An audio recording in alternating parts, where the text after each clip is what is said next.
Greetings from Tokyo, my dear friends. This is Daisuke, and I very much hope that this video finds you well and in very good spirits wherever you are in the world. And today, if you don't mind, I would very much like to continue on with our journey, our discussions, our discoveries, and our explorations with respect to the recent releases made by the Criterion Collection during this year of 2021. That brings us to that title, which has been designated by the Criterion Collection at spine number 162.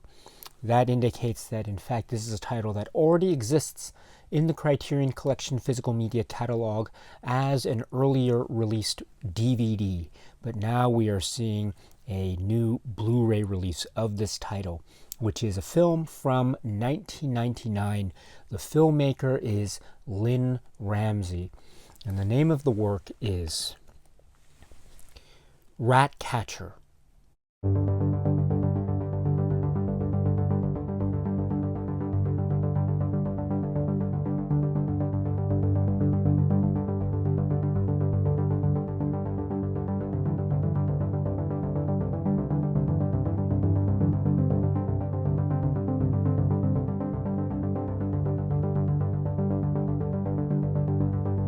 This is the work from 1999, and it is from the extraordinary filmmaker and artist, visionary artist, Lynne Ramsay. And it stars among its excellent cast Tommy Flanagan and Mandy Matthews and William Eadie, who plays, for I think all intents and purposes, the main character of the young boy, James, and the story being about him and his family and this particular community in Scotland in the early 1970s. This is, of course, that extraordinary and poignant work of art, which is right here, RATCATCHER. So I think if we were to focus on the plot of this film, I've already begun to mention some of the, I think, setting details of that. We are finding ourselves in Scotland, Glasgow, and this particular estate housing community in which we find the young boy James, and specifically his family and his family dynamic with his siblings, his sisters, as well as his parents, his mother and father. And we see the various interactions that this young boy has with this close-knit world around him, as he is maybe slowly, gradually beginning to make those realizations and epiphanies about life and about existence based on the day-to-day passing of time, which is another way to say growing up. And so in many ways, this film is a type of coming-of-age tale. And that coming-of-age tale, is given a lot of grounding and a lot of substance and sustenance in the context of James' story, as he is trying to, say, come to grips with certain immediate aspects of life and death that are starkly shown in the opening of the film, that really bring home, or that really remind us of how cruel the particular world can be. And then indeed we go into some of the environmental or setting dynamics of the film, and we understand that this is early 1970s Glasgow, 1973, and in the historical context is the garbage strike that is taking place, and the results of such strike immediately are that the garbage collection is not occurring on a regular basis, or not at all. And so we find ourselves, as we, the viewers, are thrust into the particular world of Lynne Ramsay's RATCATCHER, we find ourselves in this particular city environment, this tenement housing estate environment. And here we have James and his family and other kids that he plays with, his friends, and also other children, older and younger, in this particular community. And they are living in a place where there are garbage bags essentially being piled up in yards and street corners because no one's coming around to pick them up. So that is the general feeling or sense of atmosphere that is throughout this particular work, RATCATCHER. But that's not the only element. And indeed, this is my way of entry into trying to emphasize or assert that this film, Ratcatcher, I think, has so many possibilities of interpretation because it is filled, or it is touching upon many differing, various, and indeed, I think, a wonderfully poignant and poetically contradictory types of feelings and sensibilities that make this film, I think, an overall sensory and emotionally powerful experience for the viewer. So going back to the story, and James's story, the young boy's story, so we understand that he is confronted with certain issues of life and death at the very outset, which is linked very closely to the physical environment of this particular part of the city. And when I say this, I mean not just the buildings, not just the houses, the places of residence of these particular family, and the rooms that they watch TV and or sleep in and have meals in, and they get together. So that's part of the environment, but also the outdoors, the immediate outdoors, the street view. Also, there is a canal with a water base, which is a very key image as well as a plot. Structural plot device, because it actually figures into the plot very directly, as well as keying into the environmental look and feel and the aesthetic of the world, as well as being a type of maybe image or metaphor. And I think that metaphor can be a very optimistically interpreted one, or maybe a cynical or a pessimistic one, and that is again based on one's interpretation. But that again also is my very general way, of trying to suggest that this is a film that is open to so many various forms of interpretation. But going back again to James, we see also his interactions with his family, his parents, and we also get hints of this type of estate housing living does come with certain specific consequences in terms of maybe inspections, government inspections and the like, and how and rent payments or other types of payments or the like, and financial obligations. And so we understand from these maybe hints or types of maybe tangential asides, we understand also that there are some really direct implications for the family, both financially and also emotionally and psychologically. And so this becomes, I think, inherent in that a type of maybe nuanced class story, or story based upon certain configurations or consequences of class. And the class structure in Scotland or in Glasgow in this particular period, which I think can therefore be translated into a type of universal message when it comes to this idea of this type of based story that is centering in on a family. And so within this context, there are some maybe moments of sadness or tragic points or notes, or hints of sadness and hardship, but there are also moments of quiet triumph, or a type of warm optimism, and a type of vision for maybe some kind of a solace or reconciliation or possibility of such, let me put it that way. And so this is another way, I think, where we have a story or a film that is, as I say, subject to many forms of interpretation. One can therefore look at the film as it's often been described in the essay or in some of the supplements accompanying this particular Criterion release. This film can be described as being a film that is part of this maybe wave, a continuing wave or new generation wave of films focusing in on a type of what's called social realism, which might have its beginnings or connections with earlier movements that might be described in or found in so-called kitchen sink drama. The idea of focusing in on a type of the harsh realities of a class-based story that are brought to the fore in a very dramatically punchy sort of way. And that is, again, social realism, and then trying, therefore, to establish a point or points or some kind of message, either direct or maybe subliminal, perhaps, but some type of story structure in that way. And indeed, that kind of philosophy, I think, is inherently embedded in the soul of this film, Ratcatcher. However, I think that's only part of the story, because another aspect of the storytelling here is the beautiful way in which Lynne Ramsay and company really establish a sense of a warmth and humanity. And I don't mean a warmth and humanity necessarily in the face of stark realities of the world around them. That kind of element might be there as well. But I mean maybe in a more general sense, which is what's so remarkable about this film. There's a certain way that I think this type of story could have been told. In other words, this story could have been told focusing in on the very dark and the very cold reality of the world. And that could have been a very successful, and it could have been a very, very powerfully told tale. And there's no doubt about that, right? Lynne Ramsay and company, however, choose, I think, a slightly different path. They choose a path where that kind of parallel track is certainly there. It's certainly there in the plot developments, beginning, middle, and end, and also the way in which the environment is painted and depicted.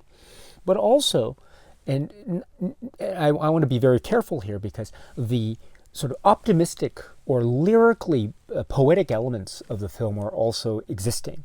And those lyric or poetic elements of the film, I would say, don't necessarily counteract with the social realism elements of the film or the stark reality elements of the film. They don't necessarily go against the grain of these other points, but they seem to act or interact in an almost maybe peaceful medium with each other. I'm not sure if I'm explaining it in the correct way. In other words, they seem to be coexisting in this way that blends these seemingly contradictory tones in a way that feels very integrated and organic and natural, thus creating, I think, this wonderfully almost seamless blend between lightness and darkness, between hope and sadness, between a type of aspirational quality of optimism and also the sense of the drab realities of a cruel world.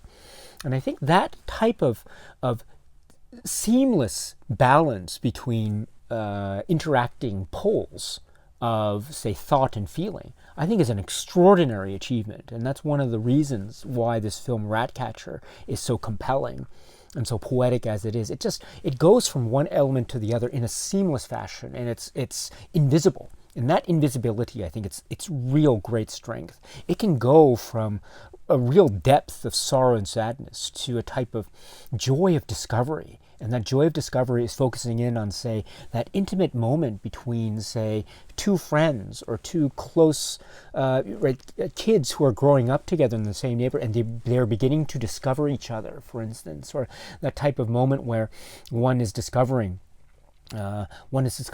things about the world around one that one wasn't privy to before. Or maybe there are some discoveries or epiphanies about how one views one's parents, the mother and father, what it is they do, some of the little acts that are part of their daily existence that might go unnoticed, except when one is growing up and one is there every day, one begins to see and one begins to focus in on these details. That too is another great element of this film.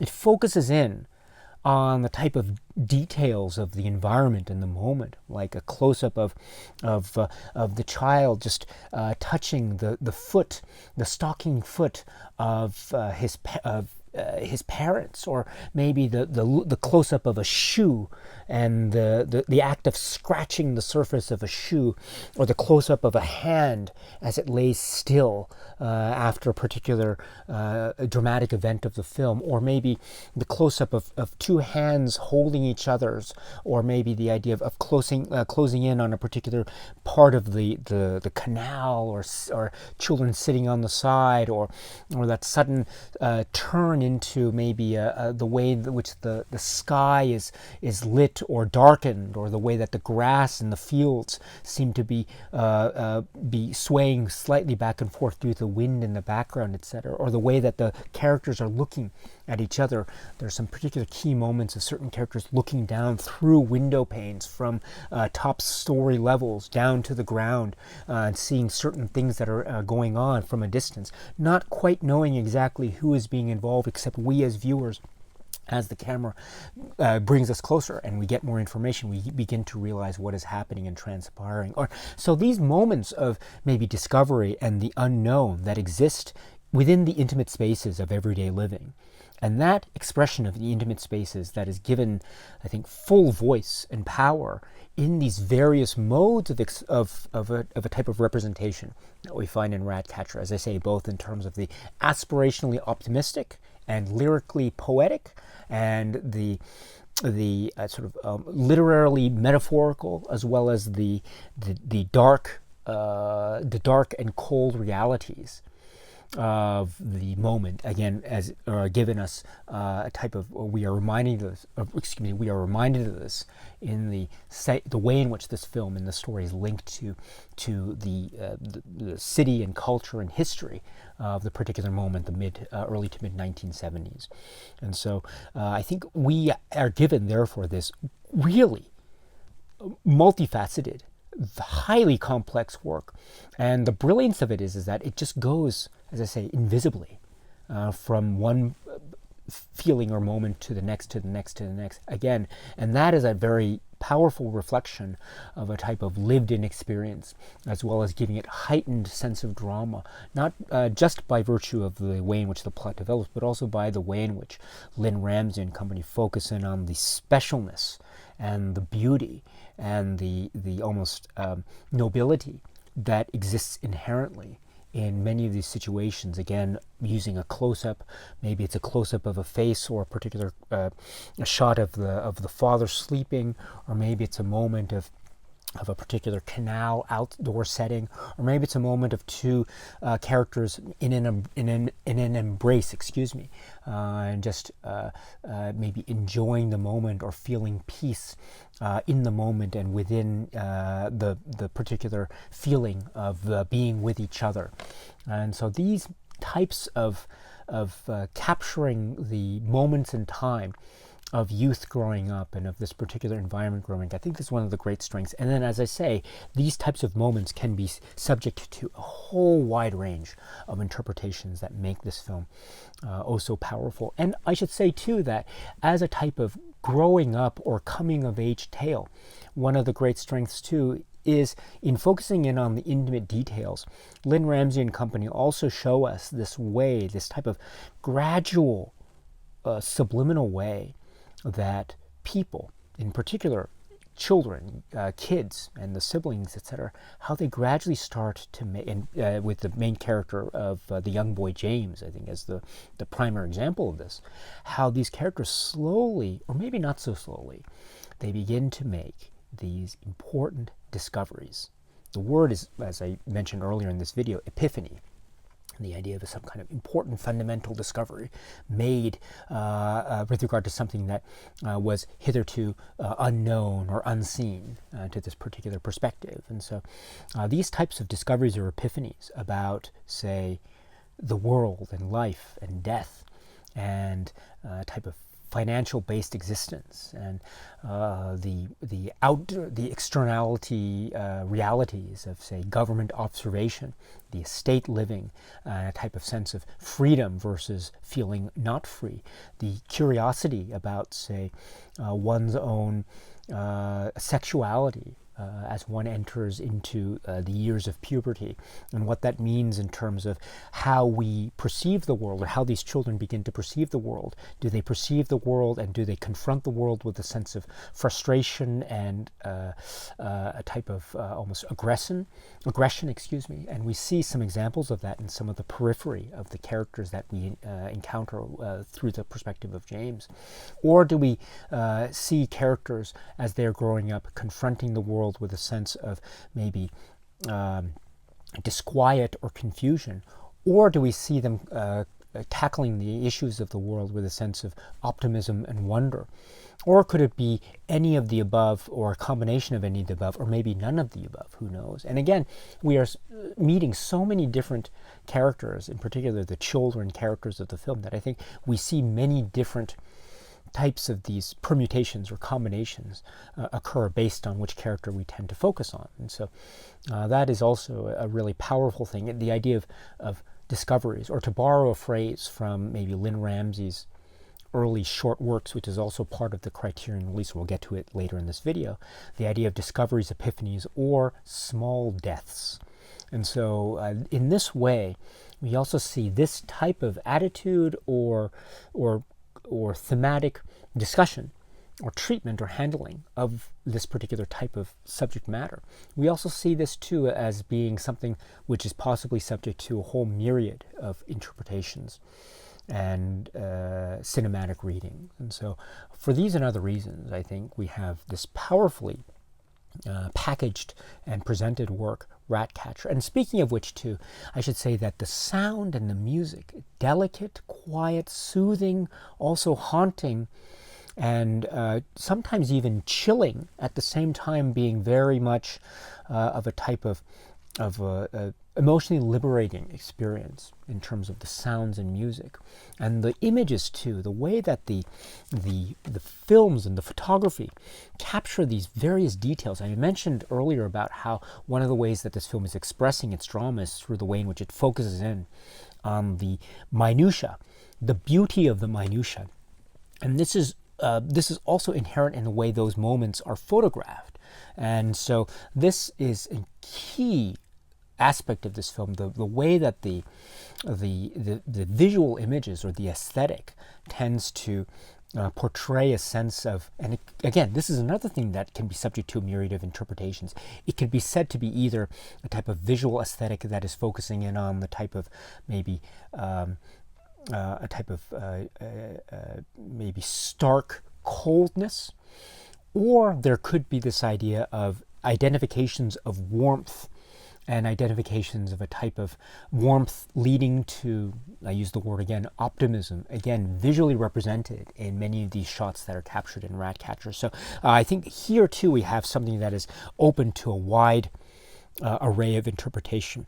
I should mention Alvin Kuchler, the director of photography, and we will talk about Alvin Kuchler because his interview is the focus of one of the great supplements that's found in this new Blu-ray. So in any event, here we have the substance, the emotion, the psychological resonance, as well as the sounds, the images, and the visual aesthetic, all again encompassing this wonderful type of complex poetry, or this wonderfully lyrically complex poetry. And it's made complex because it is designed in a way that, on the one hand, the blends are invisible, while on the other hand, we have so many layers, and the amount of layering means that this film becomes subject to a wide range of interpretations in an oh-so beautiful and oh-so compelling way.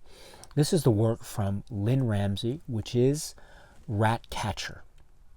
The Criterion Collection has released this new Blu-ray of Ratcatcher earlier this year in 2021. Now, I say new Blu-ray, and I should also point out this is spine number 162.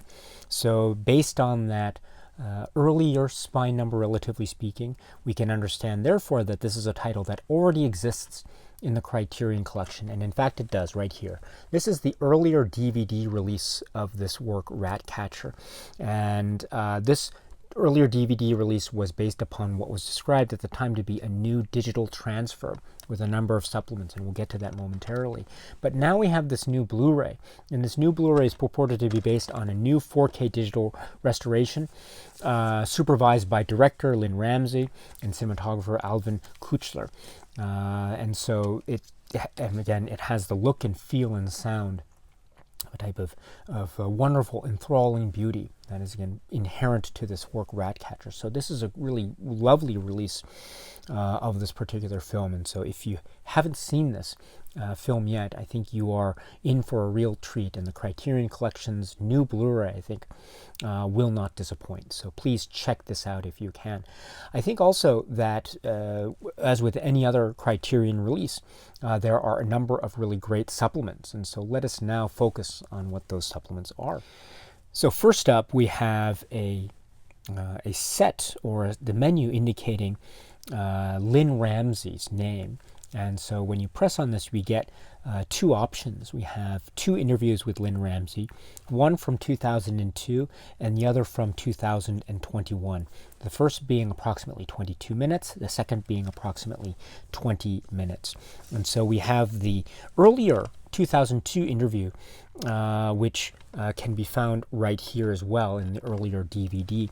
But it's great to have this still continued on, and it's a great interview. It's divided into these segments, and within each of the segments, Lynne Ramsay is speaking directly to us, or to the camera, or to the interviewee, or to the interviewer, excuse me, she being the interviewee, and she's talking about various, say, points about her background and beginnings with cinema and her career in cinema, and how her early film studies dealt with focus on, say, cinematography, but then she wanted to study cinematography in film school, or in fact before that she was inspired so much by certain images, and so the idea of cinematography studies was very appealing. But then, due to maybe certain choices of her career track or her studies track at the time, she ended up on the director track, or the director line, only after she began to dabble in or to expand her own writing and short stories. And in fact, the idea being that she was encouraged to turn some of her short stories, according to her interview, into these short films. And this leads into a discussion of her early short film work, starting with Small Deaths, and then leading to leading to the discussion of the inspiration and the genesis behind what ended up becoming the feature-length film, which is Ratcatcher. And at the time, she had never made a feature-length film before, and so there's a lot of learning along the way, a lot of instinctually based choices that she made. But as we can see, based on the end result, all those choices were very fruitful and very successful indeed. Also, in this earlier interview, she talks about working with the children, the cast, because the children actors and the children characters are a really important component of the story Ratcatcher.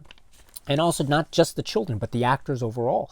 She talks here about, for example, how some of the actors were professional, how some were non-professional, and how they were maybe learning from each other or being inspired between each other. And also, for instance, how the setting, too, was also very inspirational in trying to give this real-world, lived-in type of atmosphere and experience to the film. And it certainly has that.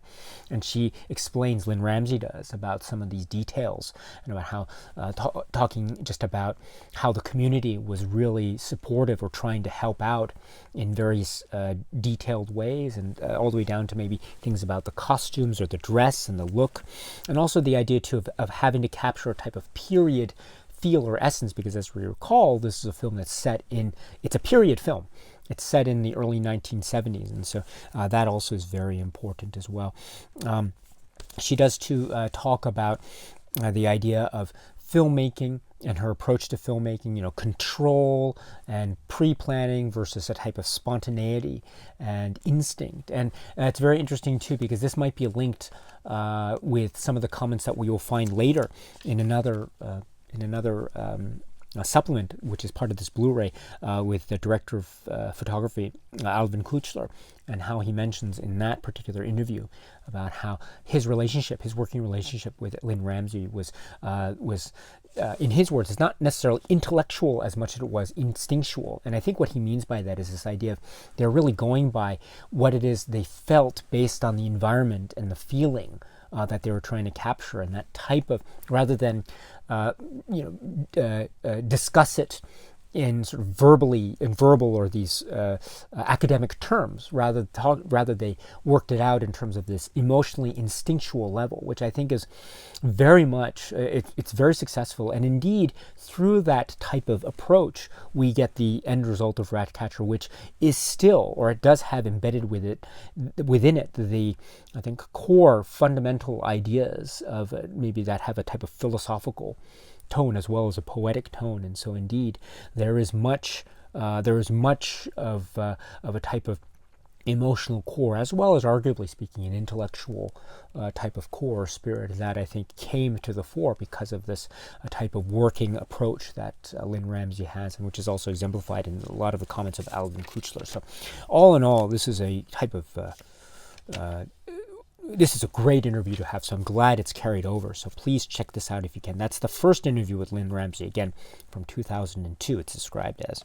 But that's not all, because then we have the second of the two interviews with Lynne Ramsay, this second one being from 2021, 20 minutes. So this new 2021 interview is something that's new with this Blu-ray. But here we have Lynne Ramsay again speaking to us, or speaking to the interviewer, and she's talking on some levels about a lot of the similar points that she raised in the earlier interview.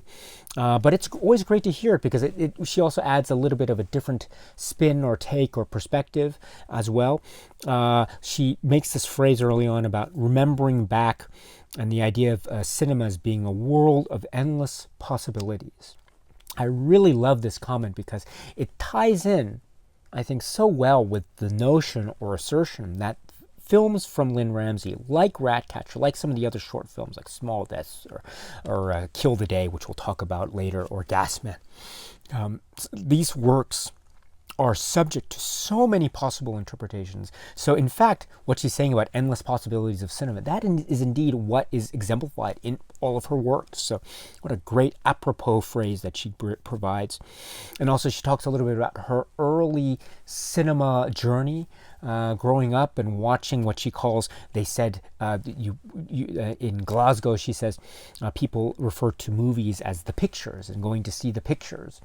I love that little detail. And also talking about some of the films that she saw early on growing up, and one of them being like The Picture of Dorian Gray or Don't Look Now, which is a very interesting comment to make about that type of a work, because I think in a similar way, I think one could say that Don't Look Now has a sense of a myriad of possibilities in terms of how one views it and one experiences, much in a similar way. There are differences, I acknowledge, but in a similar way in terms of the existence of a myriad of possibilities when one watches a film like Ratcatcher. So it's an interesting comment that she makes there.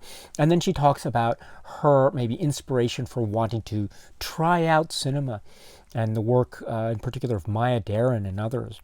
Meshes of the Afternoon she mentions as an example, and so that leads to a discussion about her film school life and her career and cinema artistic development from there, leading to her writing of short stories that led ultimately to her work in the short film medium, leading to Small Deaths and the success that had, leading up to its success, its wonderful success at the Cannes Film Festival.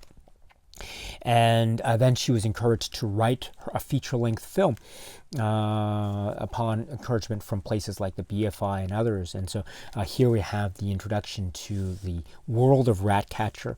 And some of the things, too, about her discussions about Ratcatcher, about how, and I mentioned, too, this is a period film.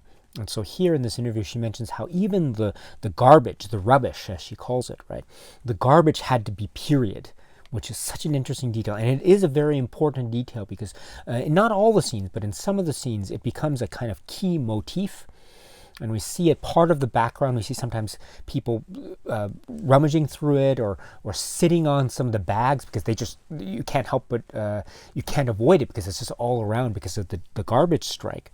And it just becomes part of it becomes part of the environment. But in that weird, strange way, it becomes almost subliminally just there. And rather than, I mean, on the one hand, it does remind us of maybe the stark realities of the moment. But again, just like with other elements of Ratcatcher, there is this way in which almost this type of I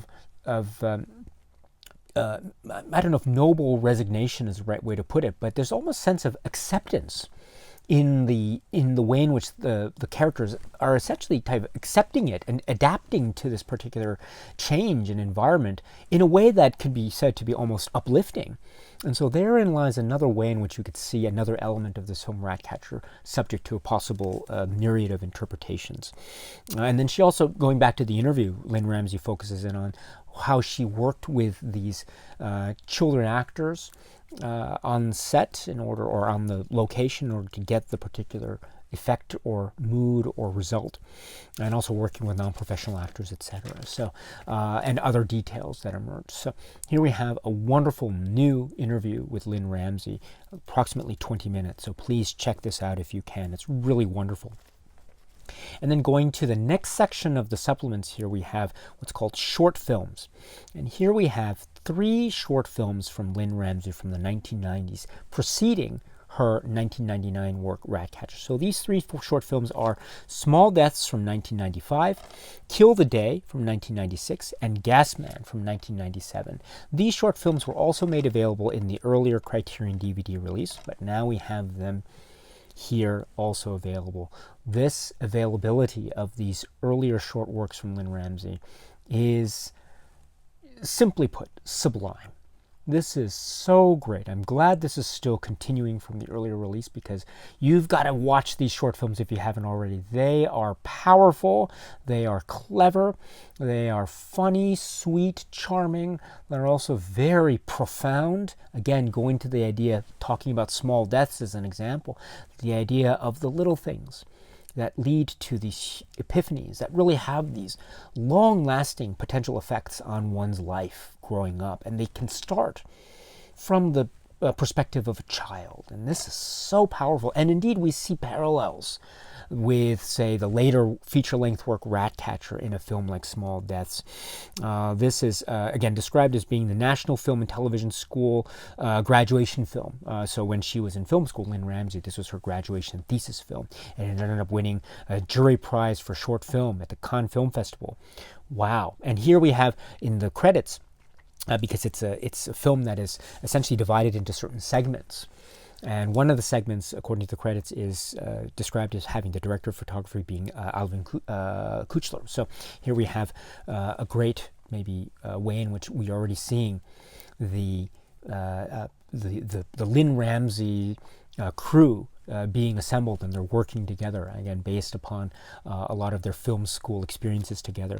And this is a kind of continuity that continues on with Kill the Day, the next short film from '96. Again, we have the work of Alvin Kuchler. Also, we have Jane Morton and Lucia Zucchetti as well. And so these are also very key collaborators with Lynne Ramsay that lead up to their work as well on other short films, and then Ratcatcher. Production designer, for instance, Jane Morton. I mentioned a lot of the details about the canal and the look and the period feel, etc., of Ratcatcher. So that has a lot to do with what she was able to achieve in that film. And so we see those feelings or attention to detail supported by her work in her working relationship with Lynne Ramsay, etc., as well as the look and feel, focusing in on the type of say, spirit of aspirational optimism versus the sense of a cold reality. And we see that in a film like Kill the Day as well. And this idea, too, of perception. What are we perceiving? What is the viewpoint? Is it a type of future or past as well? And that type of playful use of perspective is also very much a part of the Lynne Ramsay, I would say, philosophy of cinema, again, expressed through the photography work of Alvin Kuchler and others, but and also herself as well. But also we have, and it's echoed too in a film like Ratcatcher, the idea of perception, what it is we perceive, and what it is, how we interpret that which we perceive, and how that's true for the characters, and how they are right or wrong, or maybe not necessarily, they might be on point or might not be, again, depending on the mood or spirit or the feeling or atmosphere of that particular moment in the film. And we see that in a film like Kill the Day as well. Speaking of perspective and understanding the moment and growing up and growing pains and the small deaths and the epiphanies that lead to larger implications potentially. Gas Man, too, the other third short film from '97, is also included. Wow, here's another example of this. And you see the idea of family, the perspective of the children, or the child's perspective with regard to this particular setting of a Christmas party, but there are some potentially grave and significant implications that are introduced. And so this becomes yet another powerful, poignant, and moving work. So this and the other two films, so the three films total, Small Deaths Killed a Day and Gasman, to have them here, again, we had them in the earlier DVD, but now we have them here also in the new Blu-ray release. Wonderful stuff. So please check out those short films. This is a great way to get into the world and perspective and cinematic philosophy of Lynne Ramsay, and to see just the excitement in the air in terms of how she is able just to capture the art and to have this power over the craft in this short film medium. That also has its links to what ultimately becomes Ratcatcher just a few years later. So great stuff. Please check out the short films if you can. And then going back to the supplements menu, the next item is called Alvin Kuchler, and you click on it and it brings you to this audio podcast from 2020, First Film First, and this is an interview of Mr. Alvin Kuchler, interview with Christopher Ross, and so it's approximately an hour and 5 minutes. It's an audio podcast, so you're given a still of the on the screen, and then as we see that still, we're listening to the podcast go on. So again, it's just a little bit over an hour. It is so wonderful and so worth it. Here we have the focus on the conceit of the podcast is talking with filmmakers about their first film experiences. And so we have Alvin Kuchler, who's a very celebrated director of photography, and so here's talking about his early cinema experiences working with Lynne Ramsay and Ratcatcher, and indeed before in some of the short films that were part of the earlier, that are part of the supplements in another part of this particular release. So even in this podcast, he speaks a little bit about or touches upon his work on Small Deaths, and then leading into Ratcatcher. And so here we get a very insightful conversation with Alvin Kuchler about, for example, how he first got to know Lynne Ramsay and how they were associated at film school. They were maybe, I think according to him, they were separated by a year, but they began to know of each other and then work with each other. Small Deaths, I mentioned Gasman as well, and then leading to Ratcatcher, and how there was a lot of pressure, in fact, placed upon themselves because of certain financial related or funding related issues involved with the making of Ratcatcher. Also, based upon that, and also the fact that there were a lot of quote unquote first time filmmakers as part of the crew, and so there was maybe some of the funding side of that equation might have been expressing somewhat of a nervous hesitation on that. But Alvin Kuchler mentions how Lynne Ramsay was very strong, and she was a strong leader, and she really led the way, in which ended up really leading everyone, as the director is, leading everyone to ultimately come together and create this film Ratcatcher. And so Alvin Kuchler describes it being as a type of stressful experience in a lot of ways, as a type of battle too. But it was a type of battle that was obviously overcome quite successfully. You can see it in the end result. You can also see it in the terms of the career that followed subsequent to Ratcatcher. So, and so this is a really great step. Also, there's very wonderfully technical, detailed discussion at a lot of points of this interview, for instance, about the cinematography aspect, certain use of what they refer to as sandwich filters, and how there was this, because it was being filmed, and so the idea of the film processing or the film development, there was some real moments of nervousness at some point in the development, because one doesn't know how the image will look until the film is developed and you actually see it. And so there are some nervous moments, some nervous days from director of photography's viewpoint about whether or not he was able to capture the image, or whether the image was botched or it was just destroyed or ruined. But ultimately, the end result was this type of I'm not sure if I'm describing it correctly, but there's a sense of a washed feel to it, a kind of blending of tones and colors.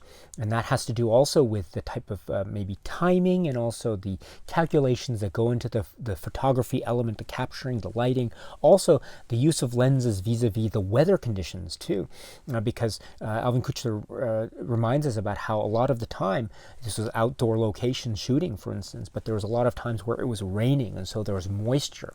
And so the idea too of moisture and the amount of moisture, how that will affect the overall look of the image based on the use of filters or lenses that are applied. So this is, there are some moments, I admit, where I'm not a director of photography or cinematographer, so I don't have that background, so I don't claim to know exactly everything that was being discussed in this particular interview, but on a general level, I can really appreciate this for that type of technical level discussion.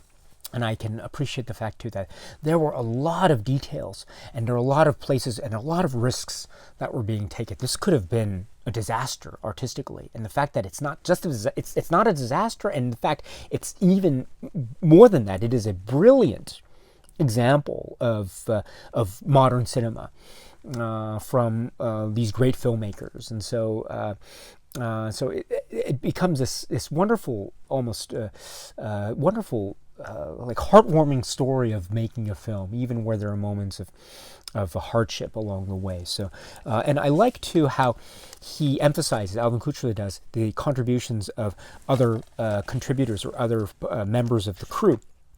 I mentioned Jane Morton and Lucia Zucchetti, for instance. So, and he mentions, for example, Jane Morton, the production designer, and how her contributions were so important. And in fact, a lot of her contributions are what made his job as a director of photography easy, because that was the focus of the subject matter of his shots. And so that I think adds, those are very elegant comments that he makes here.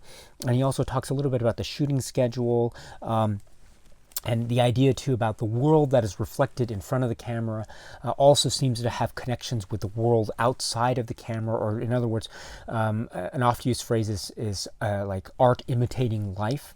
And I think what he means by that is, or what he means in terms of this discussion, is about how his interactions with the community as he's filming, there might have been some echoes of reality that are reflected on the ultimate film itself, or in the ultimate film itself. And I also love this idea, too, about how he's talking about perspectives from the cinematography perspective. And I love how he roots it. I mentioned how this is in many ways a technically based discussion, but actually I don't want to suggest that it's all technically based, because in fact there are moments where he really adds this wonderfully relatable dimension to the philosophy of cinematography. And he describes, for instance, certain learning points that he made as he was studying, like in film school, meeting other cinematographers, etc., from different parts of the world, etc., and how this led him to the understanding, or his own epiphany about how color palettes, to borrow his phrase, color palettes are rooted in the place you grew up in. And I found that statement to be so powerful, because what this is, as I say, this is a way of creating or capturing or expressing this type of cinematography philosophy. And to achieve those effects by the use or application or combination of filters, lenses, and lighting, etc., and film stock, etc. And those are very important. Obviously they are. And those are combined in a way, and that selection of or combination of elements is made or calculated based on some kind of intuition or feeling or philosophy. And he says, based upon, for example, where you grew up. And so that is so... I was wowed by that. Wow, this is incredible, because it then links to something like, say, Lynne Ramsay's landscape of Glasgow or Scotland that we see in Ratcatcher and other short films. The way in which the landscape is captured, the way in which the color palette is used to describe and give us a sense of the film and the world and the child's perspective. Color palettes are rooted in the place you grew up in. Wow. Wow, I think in a lot of ways this could also sum up the sort of the visual aesthetic of Lynne Ramsay cinema. So for these and other reasons, please check out this audio. It's a podcast, a 2020 podcast discussion with Alvin Kuchler. It's also great to hear Christopher Ross's interpretations of Ratcatcher And he describes it so well. He describes it as being this combination of many different tones, as a type of lyrical, poetic piece, as well as an example of modern-day cinematic social realism. And he also roots it and reminds us of the context of the history of the early 1970s, garbage strike, the estate living, and also he describes too about those moments that are pure poetry. And then he goes into, and he has this lively, both of them do, they have this lively discussion about cinema, and they ask each other questions. So in any case, my friends, please check out this interview, this podcast, I should say, audio podcast interview. Again, this is from 2020, approximately an hour and 5 minutes with Alvin Kuchler, so please check it out if you can. And then, last but not least, we have the trailer, which is for this film. It's, again, it's lovely to have this inclusion, so the trailer rounds out the supplements found in this particular Criterion release. I should say too that the audio interview, the podcast from 2020, it's from 2020, so obviously that means it wouldn't have been included in the earlier DVD release from the early 2000s. So that's another, I think, added bonus if you're considering getting the Blu-ray. Focusing in on the Blu-ray, we have the insert, which is a fold-out type of insert. And I'm not a fan of the fold-out type of insert, but that's okay here because that gives us room for not one, but two writings. The first is an essay called A Flashlight Cinema by Girish Shambu. It's a wonderfully written essay, and it focuses in on the career of Lynne Ramsay and the trajectory of the career leading up to the context of Ratcatcher and the themes and concerns and ideas of Ratcatcher and how they work in very detailed fashion. Please watch the film first, and then you can read this great essay of Flashlight Cinema. But I mentioned that it has two writings, so the second of which is called Spy Number 162 by Barry Jenkins. And here's Barry Jenkins talking about his experience in experiencing the Criterion DVD and all that it had to offer, and that being a type of gateway into the world and exploration of the world of Lynne Ramsay, including the short films of Lynne Ramsay that were included as part of the earlier Criterion release and that are included now in this new Blu-ray release. So it's wonderful to have this experience that Barry Jenkins is sharing with us in the second of the two writings, again, part of this leaflet. I should point out that the earlier DVD fold-out as well had a different essay, Lizzie Frank, but that's not included here. So here we have a new set of writings with the new Blu-ray release. So again, we have the new Blu-ray release, again, part of the maybe earlier Criterion physical media catalog, film Ratcatcher. But if you are interested in Blu-rays and physical media and interested in watching this wonderful work by Lynne Ramsay, you have two great choices.